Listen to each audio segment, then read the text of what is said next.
Welcome into the CHGO Blackhawks Podcast. I'm Jay Zawaski with Greg Boysen and Mario Tirabassi. Thanks for joining us here today. We greatly appreciate that. Lots to get to today. We're going to take a look around the Central Division and see what the Blackhawks division rivals have been up to this offseason, sort of catch you up on the moves around the Central. We've got a little bit of news-ishness of our own Jonathan Toews. We're going to start the show with that. But before we do, make sure you smash that like button for us. Make sure you are subscribed to our YouTube page as well. Podcasters, make sure you follow or subscribe wherever you get your podcasts and leave us a 5-star review on Apple Podcasts or Spotify. So, fellas, before we got into the office today, driving in with all the rain, saw a little bit of news. I first saw it from our buddy Tab Bamford from Bleacher Report, but then saw Bleacher Nation, sorry. And then he linked it to Mark Spector from Sportsnet. So Mark Spector did his Oilers mailbag, and at the end of it, a user asked, what are the odds that the Oilers land Jonathan Toews? And Spector's answer was, this is what we know. Through former Chicago teammate Duncan Keith, who's a member of Holland's staff, the Oilers have been keeping track of Toews, and if he decides he's ready for life after the Blackhawks. Edmonton isn't the only team keeping tabs on Toews, however, and the fact that it's July 7th and nobody has pulled the trigger speaks to the fact the player is not giving off a vibe that he's ready to resume his career. For a team seeking a fourth-line center, who wouldn't want the old Jonathan Toews, a focused, defensively aware, fit, and experienced leader, to hop over the boards for a face-off late in the game or with a one-goal lead? But Toews wasn't that player last year in Chicago, hasn't been for a while, and has battled long COVID in some elements. We know all this. Word is that Toews won't play next season. When his agency, which is CAA, sent out its list of pending free agents, we are told his name was not even on the list. Tab Bamford went on and confirmed that report. So Jonathan Toews, as of now, has not been listed as an available free agent to teams around the league looking. And for those that don't know, CAA is the biggest, it's not just sports. Agency. It is the biggest agency in the United States. I have a friend who lives in Los Angeles who works for another agency, he works for Wasserman, and we were driving through LA, and he's like, we call that the Death Star.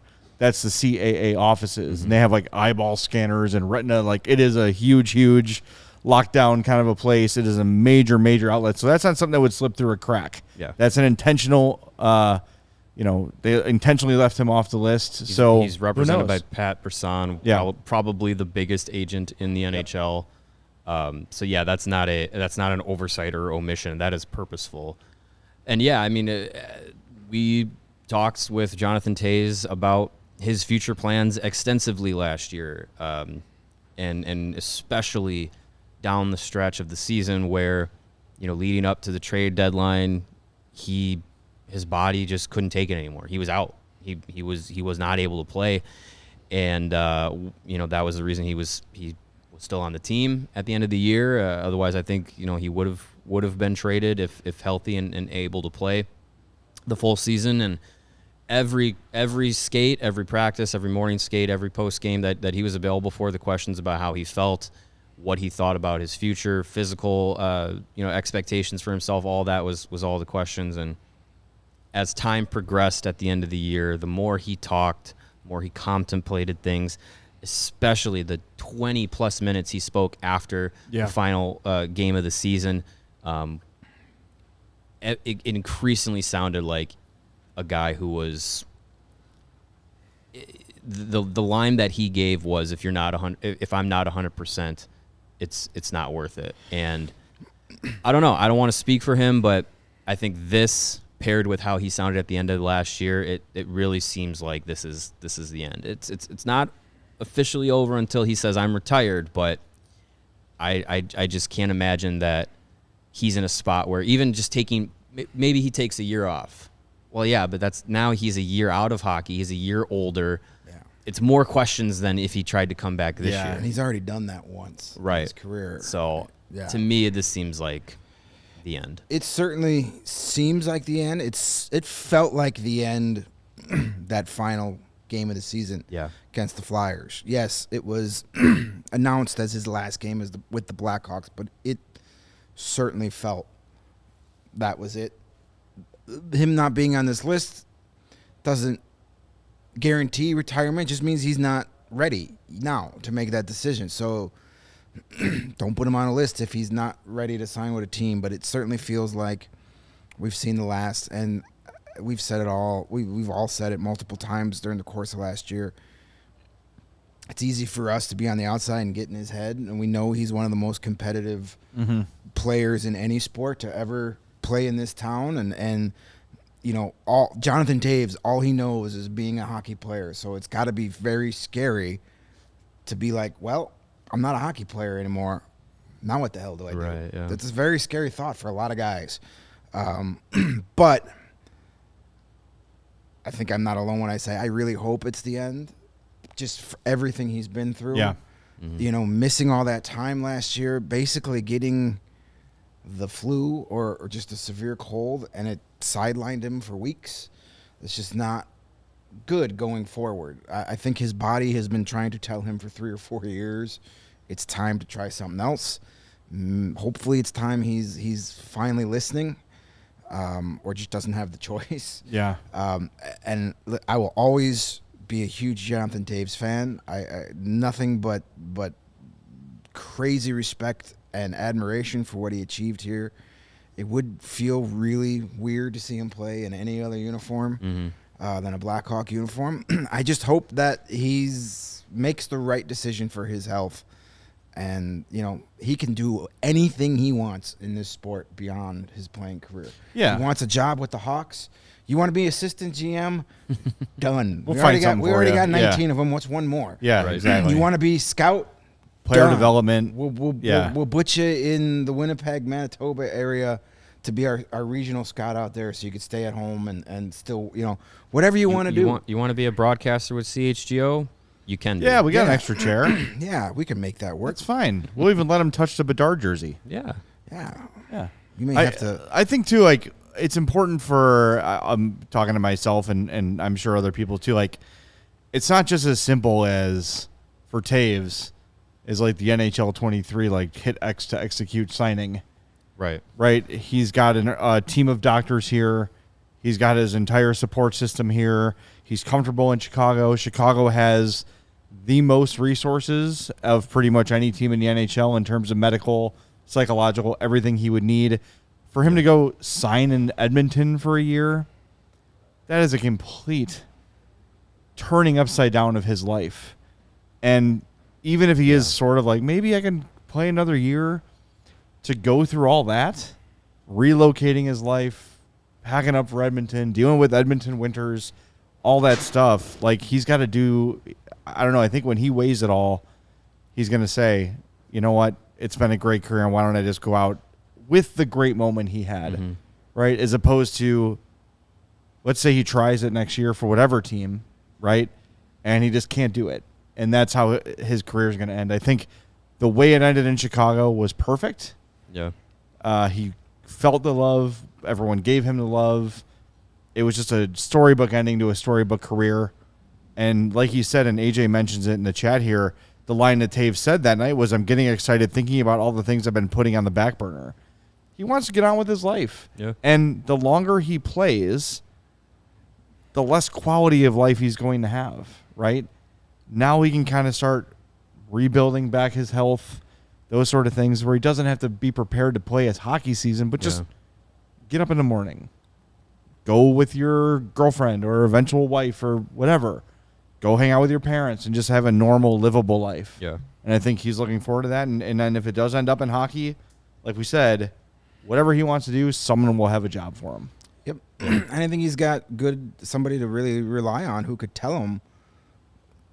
I mean, you mentioned his name in that Mark Spector article, Duncan Keith, who's working for Edmonton. He went and played that one season with a different team. Granted, that was a trade. It wasn't a free agents thing, but, you know, he can give him that advice on, like, hey, man, that kind of sucked. Yeah. Everything that was familiar became, you know, unfamiliar, and vice versa. And, you know, I mean, granted, he's got some stability there. He's still working for the organization. But still, I mean, when you spend 15, 16 years in one city, and then is it worth uprooting all that to go play 7 minutes a night on somebody's fourth line? Right. When you've been the guy. Yeah, right. And to have to get your body back in shape to handle a season, to play 7 minutes a night. I think that's the biggest factor is the physical aspect of playing another NHL season. I think for professional athletes, like to move out to a new city and play for a new team, new organization, new coaches, new training staff, all that, I think that they can get used to that rather quickly. But I think for Toews specifically, it is the physical aspect of another 82 plus game season, because if it's Edmonton, let's say, that's a team that's supposed to go to the playoffs. So now you're thinking 82, 90, maybe, if they have a deep run, 100 NHL games, can he withstand that? And last year, is a different beast, and playoffs is completely different. And last year he got to, what was it, game 65, 70, and he had to take almost the last month of the season off because he just couldn't do it anymore. And he talked about how he could just go to the rink, practice, come home, and that was it. Couldn't go to team dinners, couldn't do anything besides go to the rink, play hockey, come home, recover, because you need the next 18 hours to recover to go play hockey for another 2 hours the next day. It's to me, it just seems like his quality of life as an NHL player is completely changed, and I think that for him is probably the biggest factor. If in his head, I'm sure he says, I can still do it, but I think his body is telling him, no, you can't. And for a guy that's done it all, 3 Stanley Cups, Conn Smythe. That's it. Gold medals. What more is there?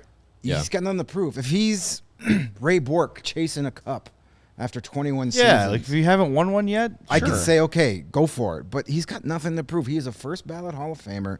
His number will be retired. He will have a statue somewhere in the United Center at some point.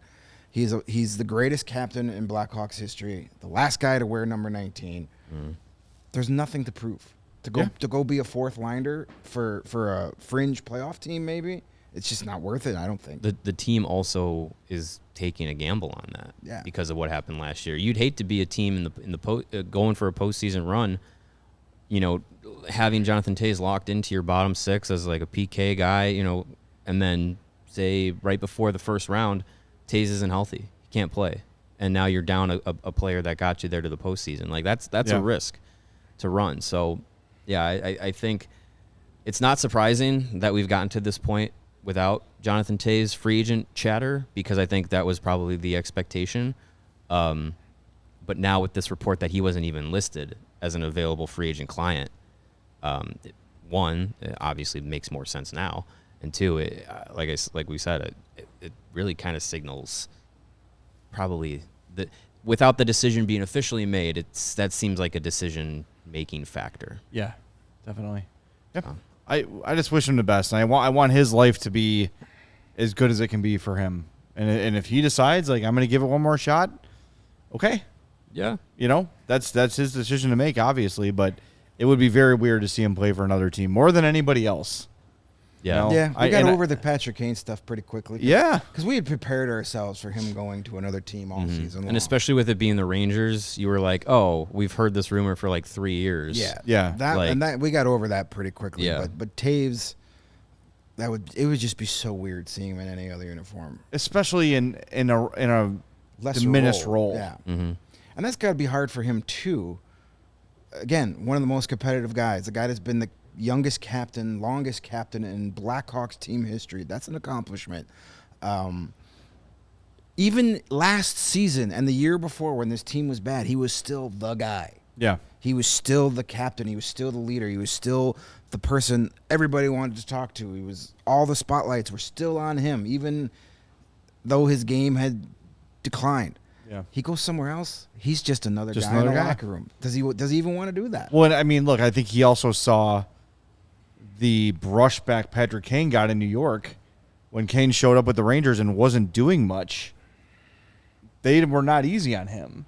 And you've got that built-up credit here in Chicago where Jonathan Toews can do no wrong, right? And fine. He's certainly earned that, right? You look at 3 Stanley Cups and all the things you mentioned, and yeah, he deserves to have that built-in credibility here, but He's not going to get that in Edmonton or Toronto or Colorado or wherever he goes because if he doesn't score a goal in his first 5 games, he's going to be called a bum. He's going to get booed. Yes, and if he signs there, he's going there with expectations. He's never had to deal with that here in Chicago.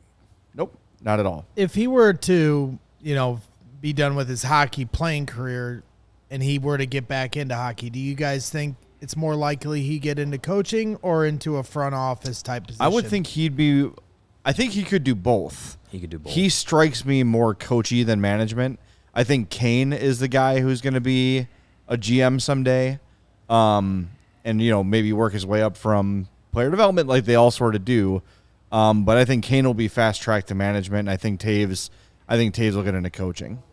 I say coaching or scouting. Yeah. Be a Mike Donaghy kind of guy. He can recognize talent. Yeah. Kane too. Kane's got a great eye for talent and like the mechanics of the game and stuff like that. Just he's got a savant brain when it comes to just the game of hockey. So I think definitely Kane will get into coaching, not coaching, scouting or an executive role. And I think Kane or Toews can do both. I just don't know if he wants to be the head coach kind of guy. I don't know if he has. I know he's got the leadership capabilities, but I don't know if he has that personality to be the in-your-face kind of coach. I don't know. I mean, but Luke isn't that. Luke and Toews have similar personalities. Yeah, Luke really isn't that, but he can be. Yeah, right. He can be. Like we've seen Toews, I wouldn't want to be. I would never want to piss off Luke Richardson. That's the damn truth.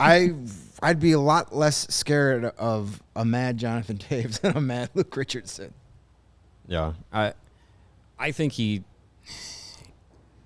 said it before, but I think he could definitely follow the path of 2 of his idols and 2 former number 19s, Steve Yzerman and Joe Sakic, where he gets into that more, not necessarily a GM, but maybe the hockey operations upper the Brendan level. Shanahan. Yeah, I feel like that would fit him more, where he doesn't have to be the front-facing, head coach or GM or anything like that, but he can still be, more of the chess player kind of thing. I also wouldn't mind seeing him kind of what they feel like is like what's happening with Theo Epstein, right?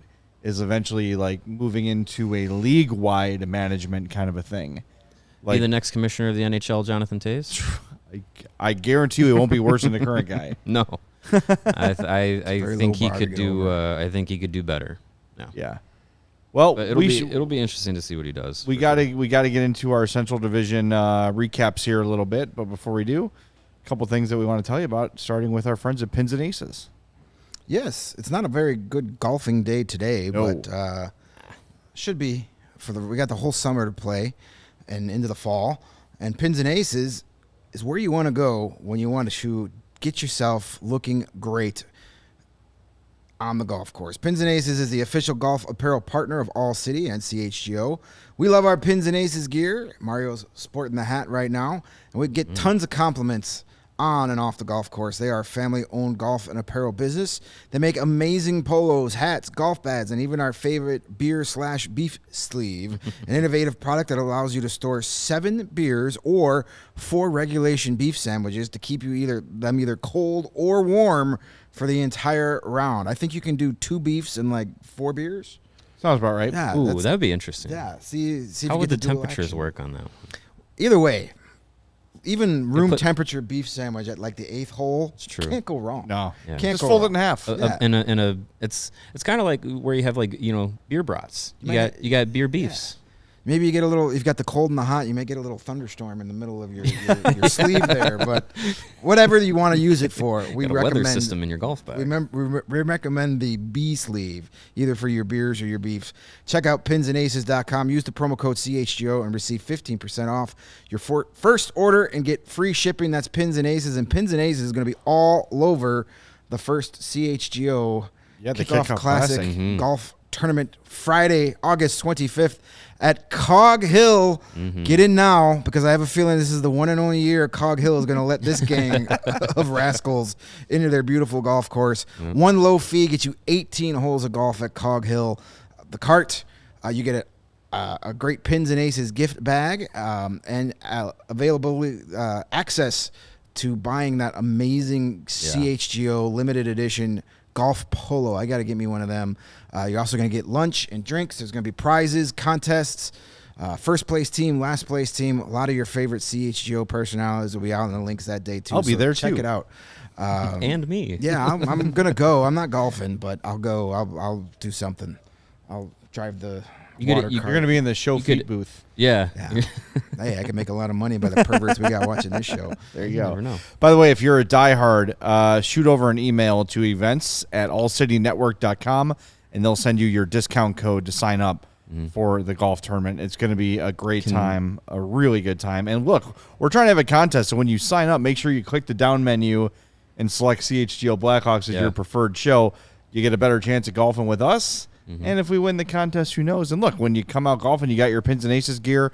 You might want to wear a Hawk shirt, some Hawk shorts, something like that too. Yeah. You can get that at foco.com. You can get fitted out in the best Hawks and sports gear around. Spurch. Hoodies, shoes, signs, bobbleheads, everything in between. It is baseball season.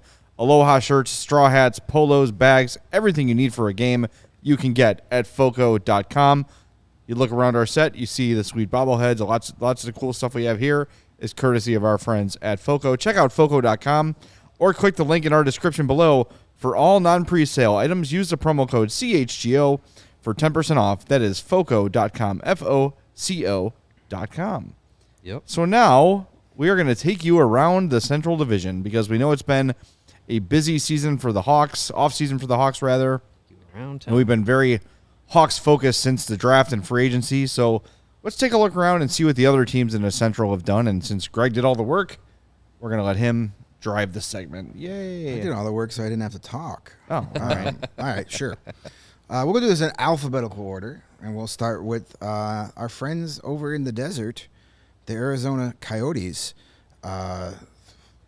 The one key addition they didn't get this offseason was a new arena, but that's still, that's still in the works. But this is a team that, when you look at it, probably did the most to improve their team, maybe them and the Avalanche. Yeah. Their additions include Sean Durzi, Jason Zucker. They brought back Nick Bustad. Alex Kochelnik is back. Alex Kerfoot. They just signed Travis Dermott today. And really the only guy of any significance they lost was Christian Fisher. And then they added some other AHL guys to the mix. But, I mean, this is a team that's got money to spend. They're at least giving it the appearance that they're trying to win games this year, which is more than we could say for them in the past decade. Well, that's what I like about their offseason is they went out and got some pretty decent talent to make their team more competitive, and they've got some young talent on the horizon, some young kids ready to go. Now, it looks like Logan Cooley is not going to play for them next year. Is that he's going back to Minnesota? Yeah, going back to school. So that's not a shock. It's not a shock. A lot of people thought, it's because they lost their arena because the timing of all that. And he did wait till after that referendum. And he did kind of say that did play a little factor in it too. But, I mean, I think when you look at Minnesota, and we were talking about Oliver Moore yesterday maybe being a one and done, Minnesota doesn't have a lot of those guys. Like, a lot of those guys go for multiple years. So, for Cooley, I think it was the best move. Get another year at the top program in the NCAA. You know, the Coyotes they're going to be there when you're ready to go, you know, maybe not in Arizona, but they're going to be somewhere. So, they have to start putting in an effort to actually being a competitive team. Because if anybody wants to pay for an arena, you got to show them that, hey, we're going to be good. We're going to try. We're going to be a real professional team. We're not just going to take we're not just going to get the Shea Webbers and the Dave Bolins and the Marian Hossa contracts so we could hit the floor and fake it. Exactly. You know, they finally, if you listen to our buddies at PHNX, they were upset that they won too many games last year, that they didn't do enough to lose. But it's time to start acting like a real hockey team, and they are, based on some of those moves. I really like the Durzi move. Jason Zucker. Zucker's a good addition. Good addition for that team. Player. You know, Nick Bustad is a nice bottom six guy. So Kerfoot, Galchenyuk, Dermott, these are all guys that are not big needle movers, but you put them together with the roster as a whole, and you also add them to the mix with guys like Lawson Krause, Nick Schmaltz, Clayton Keller. this team is going to be better than last year. For sure. No doubt. So it'll be interesting. I think, last year it was the race to the bottom between Chicago and Arizona, and at least in the Central Division. I think this year those two teams will probably still be towards the bottom, but I think it'll be more competitive. I don't think you're looking at, a situation where, here's the top 6 teams and then a 20-point gap and then Arizona, Chicago. I think it'll be a little bit closer. They did lose at the deadline last year, Gostisbehere and Chychrun. Yeah. Which are two big parts of their team last year, but I still think I look at this team on paper and they're better than what Arizona had last year. And which means they're going to finish with 46 points. Because we looked at their roster last year, and everybody but me thought they were worse than the Blackhawks, including everybody at PHX. Yeah.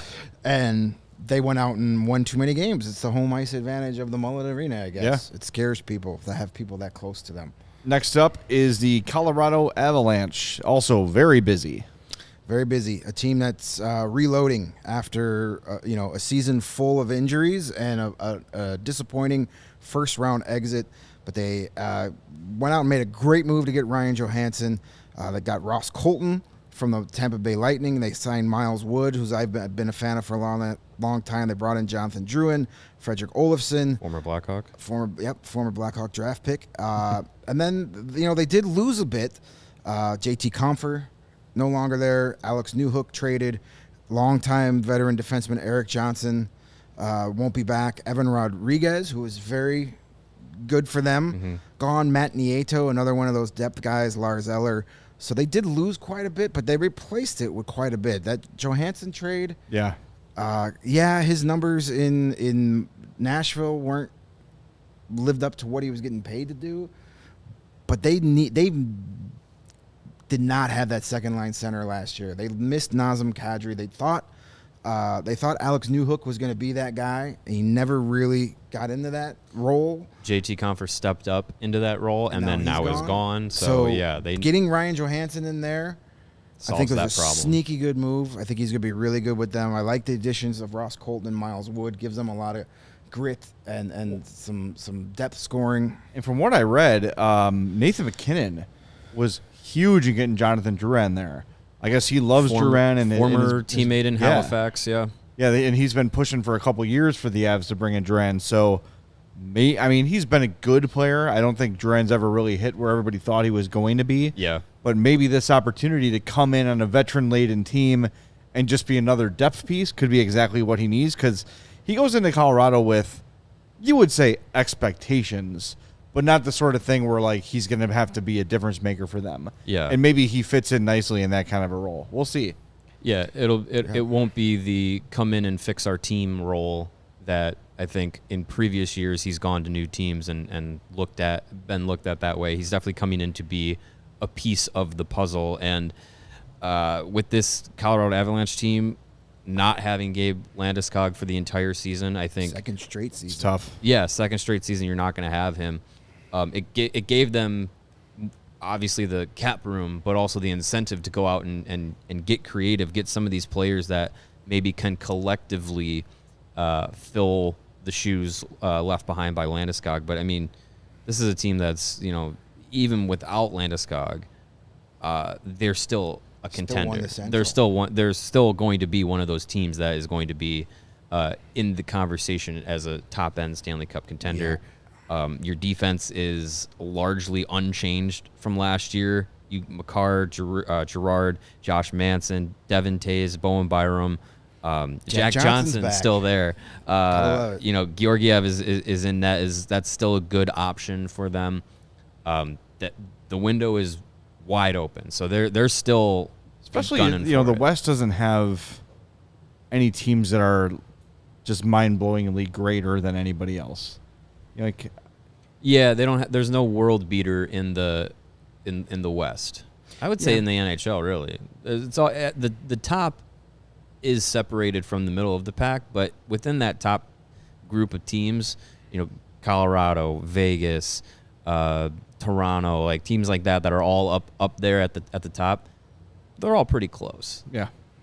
But Colorado will definitely be one of those teams that I think a lot of people are going to be picking for the Cup, even still. Yeah, I think they're going to have a nice bounce back year if they stay healthy. You know, they had so many key injuries. At least knowing this year, going into the year that Landeskog is out, there was hope all through last year. Maybe by Thanksgiving, maybe by Christmas, maybe by the trade deadline, and then finally maybe by the playoffs, and then finally it was just a no-go. So knowing he's not coming back all year, it's not a great situation, but at least you know heading into it. And they're still going to be probably the best team in the division. Now, Greg, you did say alphabetical order for these teams because wouldn't the Avalanche be before the Coyotes? Geographically alphabetical.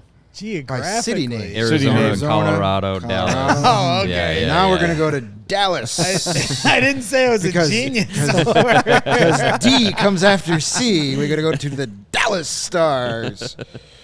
I like their offseason a lot. Yeah. I really do. Yeah. This is, again, another one of those teams that is the window is open. I like some of the additions that they made. Bringing in Matt Duchene, I think, is a good move. Sam Steele is an underrated player, I think. The opportunity to bring back Max Domi, I think, was there, but obviously didn't end up being in the cards. But I think you add those guys up front to an already really solid forwards group headlined by Tyler Seguin and Jamie Benn. Still, you have Jason Robertson is becoming a star in this league. You have Rupe Hintz, who is one of the most underrated players in the league. Yep. Joe Pavelski is still there doing his thing. Somehow, it's amazing. Miro Heiskanen is becoming a star defenseman. He's going to get a Norris Trophy before it's all eventually. done. Yeah. So I think you have a really good team up front, and you got Jake Ottinger, who's blossoming into one of the top goaltenders in the league. We mentioned the Stars earlier this week, or was it late last week? I don't know. Recently, we talked about the Stars and how the Blackhawks are trying to set up a system in which they can have a lot of good talent right now, but also be ready to reload and still have talent coming behind it. I think the Stars are in that situation where their talent right now and the talent that they've had in the last few years, Seguin, Ben, Pavelski, guys like that, they're still here. They're still performing at high levels, but they're getting closer to the exit door, and coming through the entrance is Jason Robertson, Rupe Hintz, Miro Heiskanen, and Ottinger. Like, that's the kind of rotation and shift of talent that I think the Blackhawks are going to try and emulate, and that the Stars really have right now. They're one of those teams that's like unassumingly really good. Yeah, I think because Pavelski and Ben and Seguin are getting long in the tooth that people just write them off, but they showed last year that they made it all the way to the Western Conference Finals again. Mm-hmm. Yeah, they were right there, and they had a bit of a meltdown. They penalties literally cost them a game in a tight series. So give me a 7-game series between the Avalanche and the Stars with both teams at full health. That would be a great series. That would be wonderful. Hopefully we get to see that. We'll get to see it in the second round instead of the final, where the conference finals, where it probably should be, but that's okay too. I think the Stars are. I don't want to say you can use ink to put them in a playoff spot, but whatever is between a pencil and ink.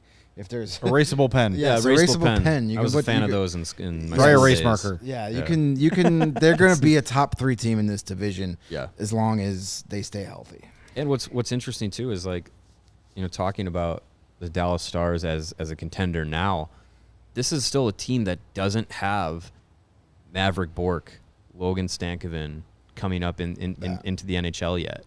Like, that's some kids coming. They got huge prospects. Yeah, those are guys that are going to come through and make an impact maybe immediately once they hit the NHL ice. Jim Nill, there's a reason he's a finalist for GM of the year and wins it a bunch of times. Yeah. We joke that he but look what he's done. He's got his veteran core, and he's got great young talent continuously coming up to fill in the gaps. And that's what prevents you from ever having to do a full-blown rebuild. Mm-hmm. Which is why he should not be named ever got the hang of. He just wanted to hang on to those core guys and not worry about bringing up some young talent to supplement. Yeah. So when you see Kyle Davidson trading for a 2026 draft pick, and you're like, what does that do? Well, nothing today. Hopefully, it is reloading the system year after year after year. It gets 10-year veteran Connor Bedard, another line mate. That could produce. Well, looking like aside from they've got good prospects, they've got good,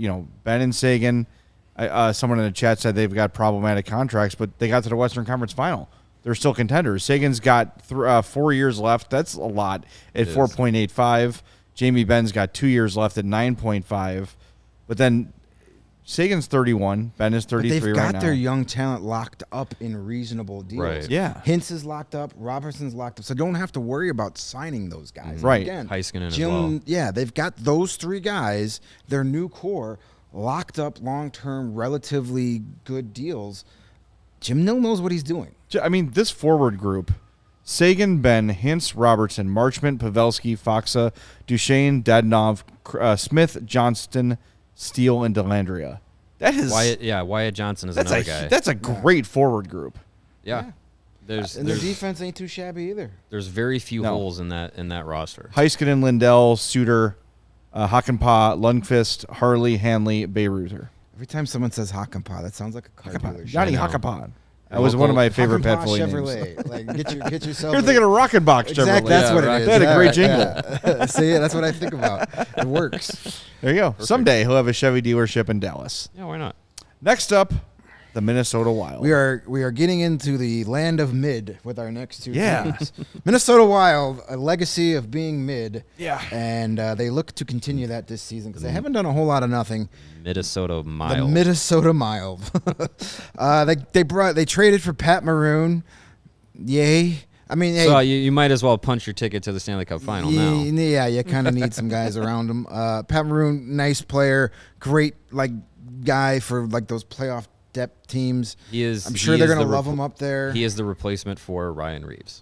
Yeah, he's an upgrade too. Yeah. And then that's really all the other additions they made are NHL level guy or AHL level guys. Yeah. They lost Ryan Reeves. John Klingberg's not coming back. Gustav Nyquist, another one of those deadline deal guys that didn't re-sign. Sam Steele, we just mentioned in Dallas. They didn't do a whole lot of nothing, but they can't.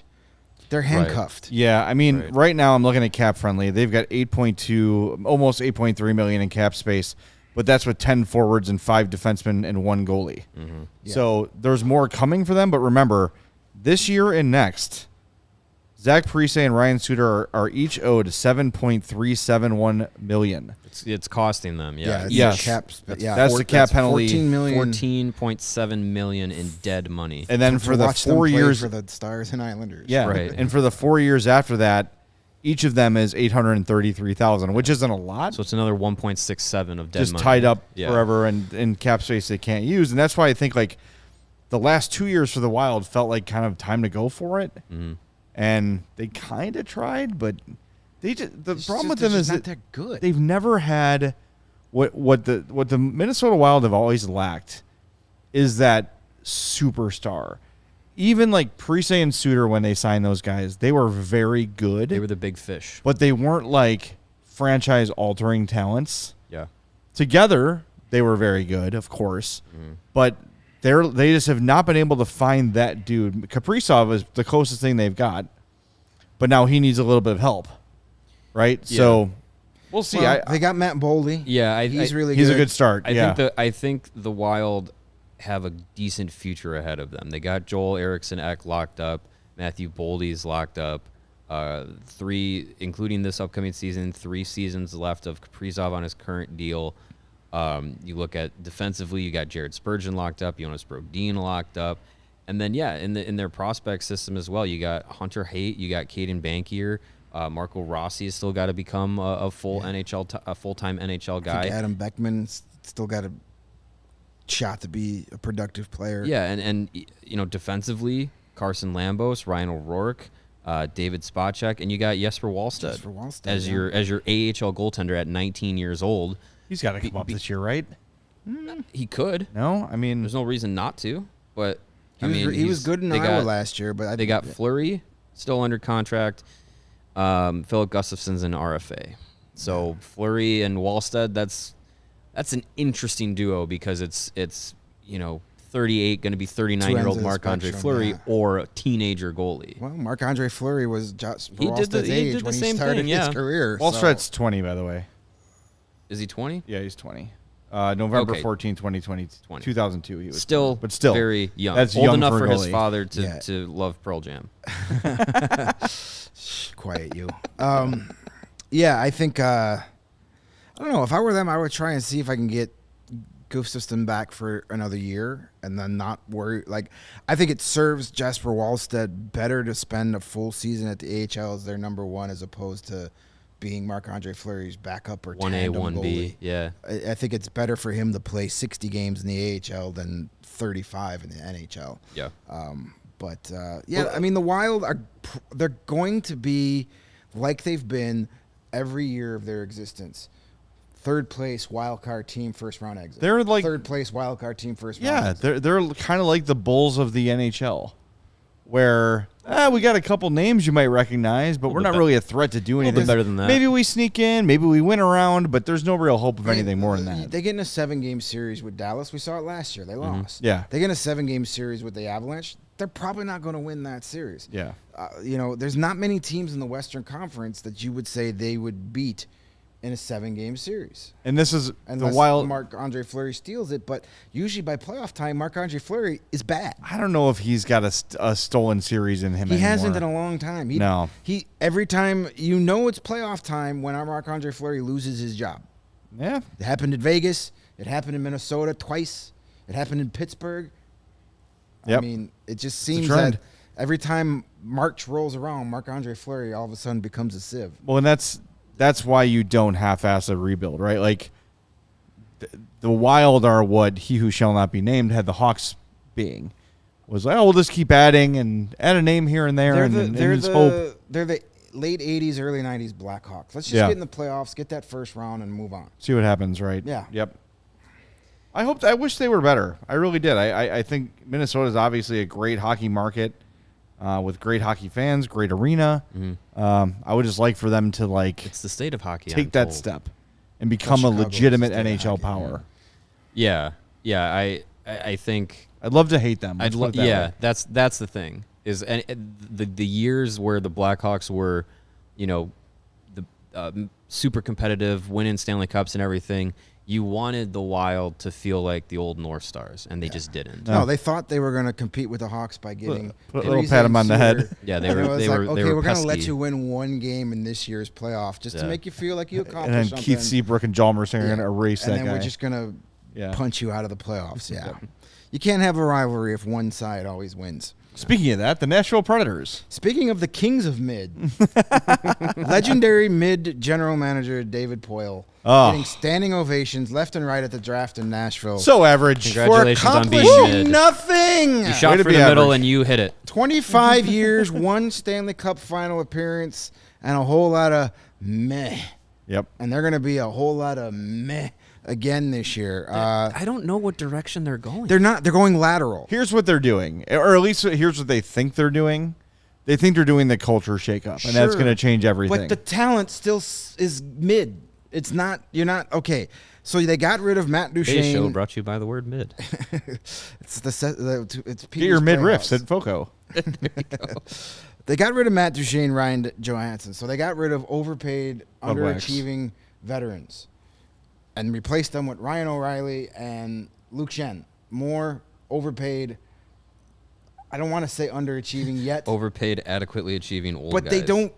It's a lateral move. What the difference is in the mind of the Predators, and I guess if this was the NSVL Predators podcast, I would say they're bringing in different kinds of guys. Cool. The problem is they're still going to finish in 5th place. Yes, like you're changing the culture. At least they're going to feel better about themselves. Right, you're changing the culture of a team that doesn't matter. Yeah. That has no real, I don't know what Barry Trotz thinks he's going to do here.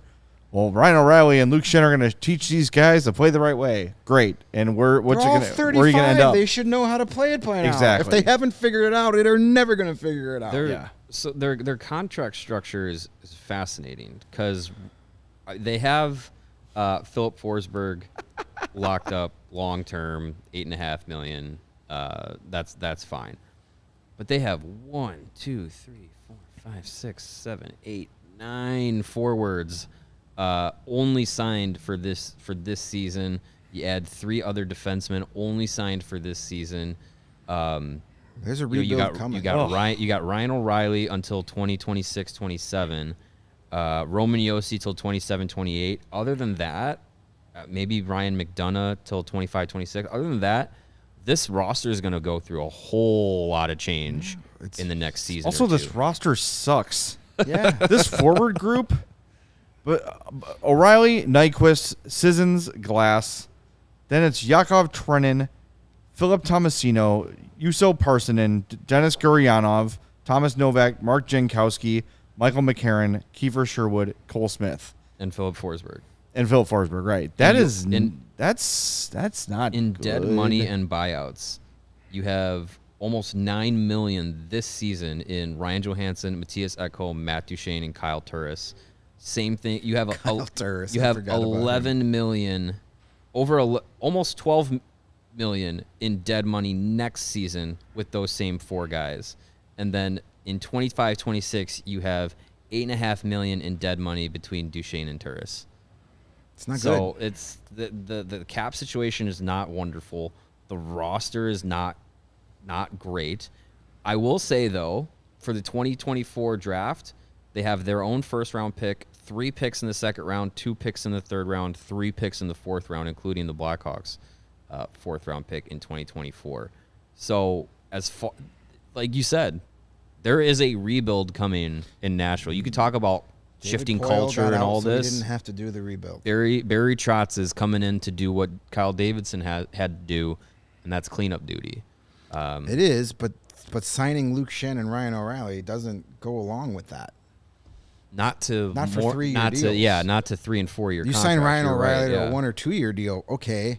You got to have somebody there, but yeah, I don't know. We'll see what happens to Nashville. They need to start it fresh. I mean, they have a roster for the last 10 years that you would expect when you have a general manager that had 0 worries about his job security. He was general manager for life there. The one and only general manager.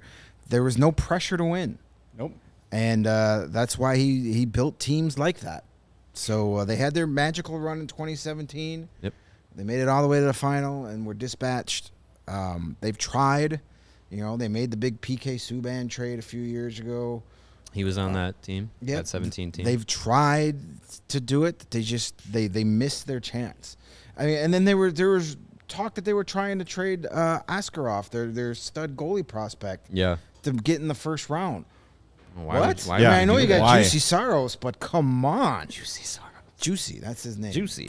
Yeah. He's juicy. I want my beats. You trade Saros, and you get a bunch of big picks for him, because you're not going to win shit with him as he's currently signed. No. That's the guy you trade. Yeah. Yeah. And when you don't want to admit it. If you believe in Askarov coming up and being what he's supposed to be, you go that route. But yeah, I mean, granted they didn't trade him, so that's the smart move. I do like their prospect system a little bit. You got Joakim Kemmel, Reed Schaefer, Callan Lind, who was a pick this year. Zach Leroux is there. Luke Evangelista is there. Tanner Moldenek was a pick this year. I still think Phil Tomasino is going to be a pretty good player. Yeah, he'll come up and be in the NHL now. And then you got with his comedy bits. He does comedy? Yes. He's never made me laugh. Oh, shots fired. You also got Jack Mateer, Luke Prokop, and then Askarov in net. So the prospect system, they have solid young guys coming up, but they don't have that big difference maker in their system. All right, if you agree that you hate the Nashville Predators, smash the like button. Let's get some more likes together. Give us likes for your hatred of the Nashville Predators. Smash that mid button. Yes. And if you hate the Predators, you will love being a CHGO diehard. Why? Because it saves you on all of our great events. We already told you about our inaugural Kickoff Classic Golf Tournament at Cog Hill. That's August 25th. We've also got a pair of CHGO Crosstown Series takeovers. Sox at Cubs, then Cubs at Sox. The first one. Speaking of mid. Flip flop. Reverse. Cubs at Sox. Cubs at Sox first, July 26th. Yeah, our graphic. I'm going by the graphic. Our graphic has it in a weird. I know. We've got it the left to right. I'm going alphabetically. Chicago, then Chicago. Yes. Geographically, we're starting at Alphabetical, Comiskey. So July 26th, Cubs at White Sox, guaranteed rate field. Games at 7:10 p.m. There's a pregame meetup at the Carrig in Oak Forest. Good place. And then you'll be shuttled to and from guaranteed rate field from there. Then the Wrigley version, White Sox at Cubs on August 16th. 7:05 p.m. pregame meetup at 5:30 at Bar TBD. I believe that's on Clark. Love the great place. They got great beer specials. Awesome wings. Each ticket purchase comes with the new CHGO baseball shirt, south side or north side, based on preference. Shirt and size chosen at checkout and order confirmation. Let's see which fan base is more diehard and sells out the takeover first. I have my predictions. So again, July 26th, Cubs at Sox. August 16th, Sox at Cubs. AllCHGO.com is the place to go. Navigate over to our events page. You'll see the tab there. There's also diehard events. If you're a diehard, you can save on those events and become a diehard. AllCHGO.com. You get a free shirt upon sign up. You save 20% on all the merch at CHGO Locker year round. And every year you renew, you get another free shirt or hat. So go to an event or two, and it pays for itself. And just with football season around the corner, we're going to have our Bears tailgates. You save on those. Those are a great time, especially early in the season. Yes, before it gets cold. Hell yes. Those September, October ones were a lot more fun than those December ones, that's for sure. Yes. So become a diehard today, allchgo.com. Yeah. And hey, if you're coming out to any of our events, whether it's the Crosstown Series takeovers, whether it's the Golf Classic, CHGO Golf Classic, you can definitely guarantee that there's going to be some delicious Goose Island beer waiting for you. Oh, yeah. Because Goose Island is CHGO's proud beer sponsor and Chicago's beer since 1988. And they boast quite the beer roster, highlighted by the Goose IPA, a 6-time medal winner at the Great American Beer Fest, always in style with a citrus aroma and bold hop finish. They, of course, have the Tropical Beer Hug, the Dry Hops Imperial IPA that is 9.9 ABV and dangerously easy to drink. You got the Full Pocket Pills, the everyday beer, what the beer brewers are drinking over there at Goose Island, and, of course, the Golden Cans, the 312, the wheat ale that is the staple of the Goose Island lineup. You can grab all of these and more ultra fresh beers, brewery exclusive beers. Get them at the Goose Island Original Brewhouse on Clybourne Avenue in Lincoln Park, or you can go to their tap room on Fulton Street here in Westtown. Again, that is the Goose Island Beer Company, Chicago's beer. All right, we got 2 teams to go. The Pudwacky and St. Louis Blues are up next. Yes. Yes. Their biggest move this offseason was getting the stair pooper, Kevin Hayes. Look it up. Look it up. It's not a nickname. It's a fact. They got Kevin Hayes from the Flyers for nothing, and the Flyers are retaining half his salary. Cool. Oh my god! They also I can't believe that. They got Josh Jacobs, Mackenzie McEachern. You may remember McEachern from the Chicago Wolves, and then 2 old friends, Malcolm Subban and Wyatt Kalynuk. Yeah. Also added to the organization. The only real loss they had, at least at the NHL level, was Tyler Pitlick, which is just one of the worst names in hockey. Yeah, it's not great. There's a couple of them. Pitlick is that's just a disgusting name. Sounds like a kink. Otherwise, well, you got to pay extra for that. Otherwise, they lost a bunch of AHL guys, including Matthew Highmore, former Blackhawk, no longer in the Blues organization. So the Blues, we saw them at the trade deadline this past year. That's where they made their statements. Yep. They got rid of Ryan O'Reilly. They traded away Vladimir Tarasenko. It was the right time to do it. They weren't going to make, they weren't making the playoffs. Those guys probably weren't coming back. Plus, they still have a lot of their core from that championship team just 4 years ago locked up. You have Shen locked up. Now you add Kevin Hayes to replace some of that production you lost. He's coming off one of his best seasons of his career. Kyrou, Robert Thomas. Yeah, Kyrou is a stud. Thomas is good. So you got some younger guys there. Push you around. I think only at 3 a.m. They have I think they're still going to be – they're going to be in the mix for a playoff spot this year. They still do It'll be a wild card in it. Yeah, it all depends on what they get out of their goalies. They still have, I mean, they have the stair pooper and Kevin Hayes. And the pants pooper. And they have the diaper pooper and Jordan Bennington. Yeah. So lots of poopers going on over there. And Bennington's their only listed NHL goaltender. They got, who else is behind him? I guess Subban. Malcolm Subban and Jordan Bennington. Maybe they won't be a wild card team. I don't know. I don't know. They'll be in the mix. They still got enough. They still got enough there. You know, we thought all season last year Craig Berube was going to get fired, and maybe those massive Berubes. Maybe he should have. Might still happen. So we'll see what happens. I will predict a bounce back season for them. Their contention, quote unquote, contention window is like literally closing. Yeah, you got Kyrou, you got Thomas. Both in their mid-20s locked up long-term. That's good. But then you got 31-year-old Braden Shen locked up for the next 5 seasons. You got 30-year-old Brandon Saad for the next 3 seasons. Kevin Hayes is 31. You got him for the next 3 seasons. You got 31-year-old Justin Falk and 32-year-old Torrey Krug anchoring your defense for the next who refused his 4 seasons. 30-year-old Colton Parayko signed until the 2030 season. Yikes. That's not even a real year. And you got Bennington in net at $6 million until 26-27. Like, yeah, it's gonna be. There's bad no for them. way all of those guys see the ends of their contract, and this team does anything of significance. Like, they're gonna have to make some changes. You'd think they started to make changes last year. They're trying to do what we've seen Dallas do, what we've seen the Bruins do to a degree, bring in some young talent. They acquired extra draft picks in those Tarasenko and O'Reilly trades, so they're going to try and bring in some young talent to replace those aging vets to go with Thomas and Kyrou, who are their future. Easier said than done. Right. We'll see how that works out.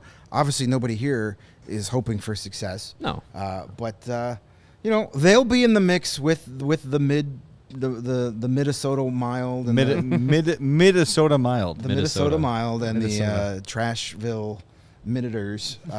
Those 3 teams will be duking it out for one of those wild card spots. Yeah. And, should be entertaining. Not really. But it will be competitive. We'll say that. And last up on the list is your Winnipeg Jets. The influx. yes. Winnipeg Jets.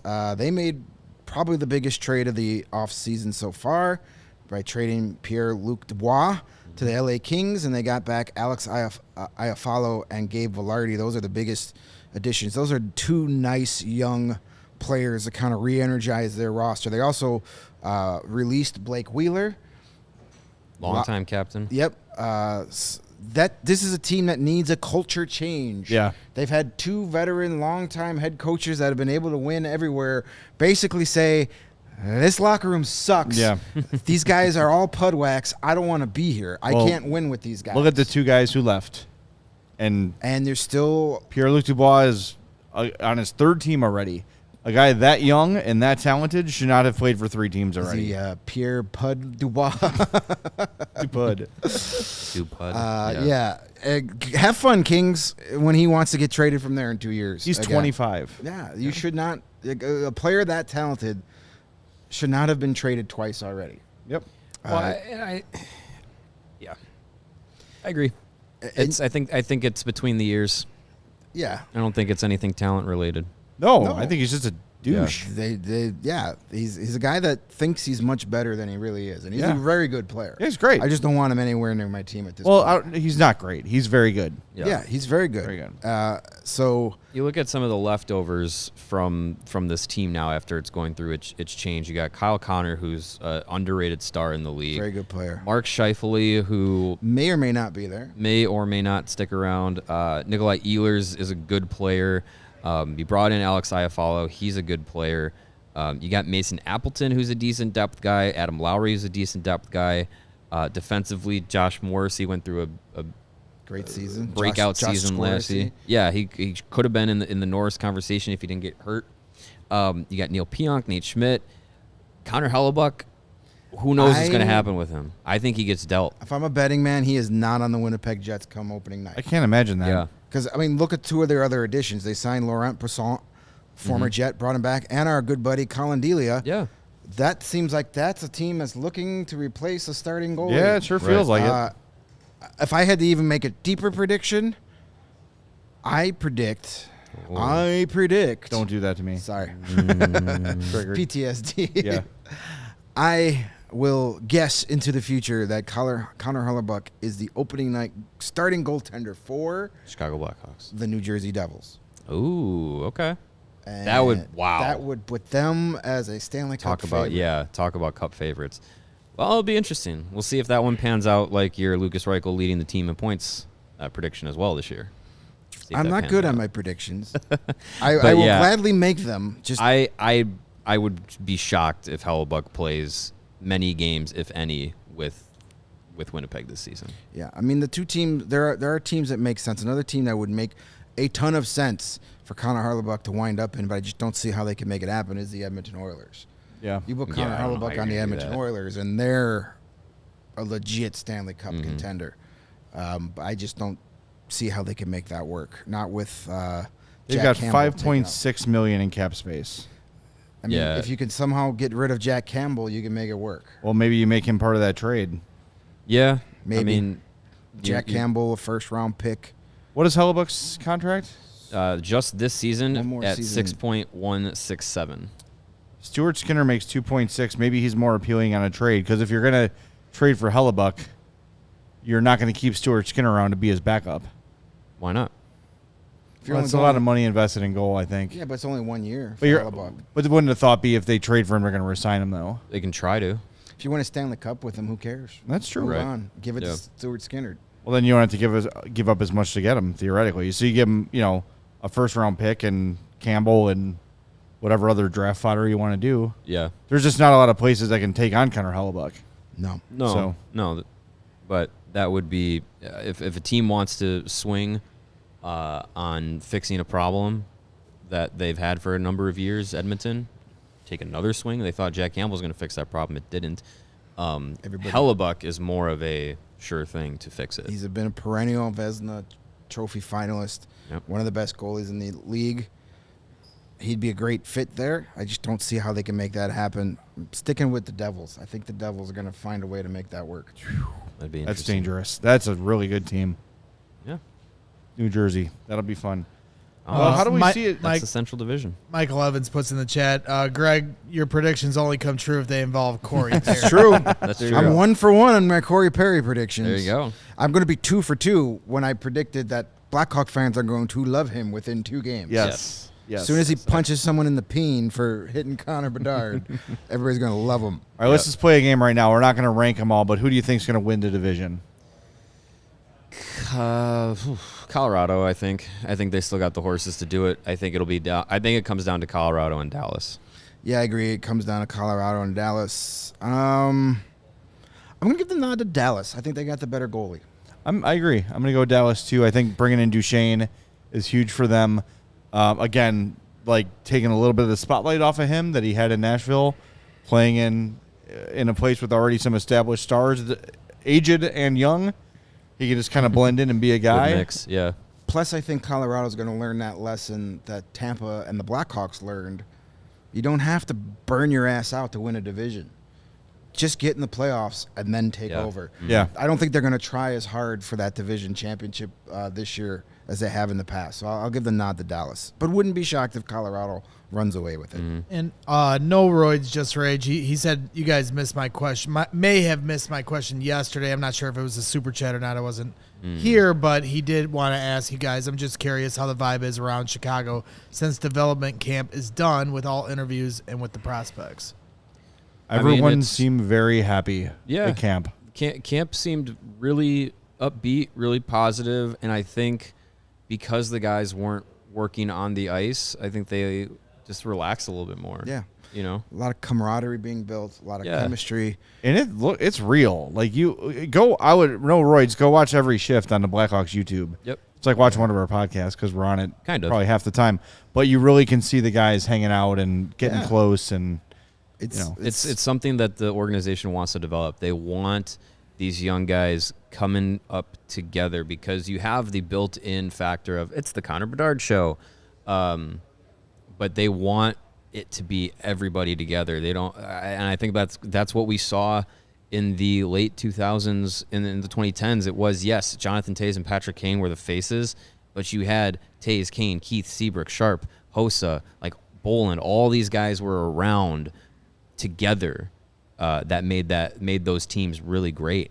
So I think they want to try and do that again. Like, you have your faces, you have Bedard, have the rest of the guys around him be on that same level. Yep. Don't have it be Connor Bedard has to drag everybody along with him. They can all pull in the same direction. Yep, they're trying to do that. And speaking of camaraderie, Thomas Salata says, when you all can make it to Minnesota, when they finally do become an actual rival, beers and water for Greg on me at Tom Reed's. All right. Good. Tom Reed's is a good joint. Got to go for that late night happy hour, 2 for 1, from like midnight to close. Get the Rashburger. That's a real thing. Yes. Well, we were looking at the schedule. They have one They game. only have one game in Minnesota. That's crazy. this year. It's a Sunday afternoon. Sounds like a good time to go to Minnesota. Back-to-back Saturday, Sunday afternoon With stretch. Winnipeg and It's Minnesota. weird. And I'm not leaving until you guys say hi to Stanley. Hi, Stanley. Hi, Stanley. Hi, so Hello, there's a Stanley. You know, if you Thanks really for want to watching. say hi to you, super chats are a great way to make it happen. And He got a freebie there. and Nice hitting the hi. like button. You better have hit the like button, I Stanley, hope or the we're like never button was acknowledging your smashed. presence again. That's right. Oh. That's right. All right, we're going to wrap things up. Quickly, though. I just Yes. saw it. Seriously, just 2 seconds. Congratulations. Tyler Johnson got Johnson. engaged. Oh, nice. Yes, finally asked. Can someone that old get engaged? I like how we think of guys in hockey terms Yeah. like, God, that guy's ancient. Hey, he's 31. Yeah, Yeah, I was that age when I got He's married. 12 years younger than me. Yeah. No, congratulations to Tyler and the future Mrs. Tyler Johnson on their engagement. I'm going Love to guess see she it. has blonde hair with a middle part. Probably. I don't know. Tyler for sure. and Megan, Megan, congratulations. yes. Congratulations to the Johnsons. Johnson's is. Hey, I'm looking her up. Yeah. Well, do that. yeah, I'm guessing yes. There's pictures on Tyler Johnson's Instagram account. One more free ad. I did mention Jay. You mentioned it the Yeah. other day. You got your bird dogs. I got my bird dogs in the mail. I texted you guys. I said I'm very confused by these. This is the first pair of bird dogs I've ever owned. They're pretty much like supposed to be everyday shorts, right? The stretch material that we talk about. Not gonna lie, these are stretchy. But I've worn them all day today, and I really. Did they stay dry in the rain? They've come around. Yes, the moisture wicking and stink wicking materials, they worked out well. I was caught in the rain. Really like them.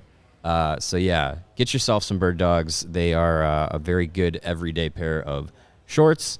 And we didn't hit 300 likes. Someone asked if I was going to do a Dylan Larkin-esque show of squats Oh, in squatting? the bird dogs. Showing off hockey I butt? said 300 likes, and we got 75. So, Yeah. hey, Oh, wow. We were close. I put it out there. So. All right. Greg close. brags. How quickly can we put an image up on the screen that I sent you in Slack? I'll take a look. That is. You that guys is- start stalling. I just want to say you That nailed your Corey Perry prediction Yeah. when I said a blonde with a middle part. Well, you described 97% of the NHL wags. I know. They- I was very, very There's correct. a type. Hockey players have a type. They certainly do. They have a type. They do. Like, yeah. I know I dropped it on Greg last minute, but you go to Tyler Johnson's Instagram and you'll see it. He She is looks- at tjohnny09 on Instagram. And Congrats to Tyler and Megan. Tyler and Yes. Megan, congratulations. He's a lucky man. For She's many a- reasons. She's a lucky lady, I'm sure, too. Yes. All right, we'll talk to everybody tomorrow. We appreciate you being with us. Smash that like button on the way out. Yeah, subscribe, review, like, smash, all that stuff. Drink Goose All of Island. Yeah, all that wear your stuff. bird dogs. Go to Yes. FOCO. Save Munergy. Go golfing. Get a degree from Lewis. Come to all our events. Get a couple badass shirts. Buy our merch. Yeah. all of Do that. everything we've been telling you all week. Yeah, we'll exactly. see you tomorrow. We'll see you tomorrow on the CHGO Brick by Blackhawks brick, podcast. all that stuff.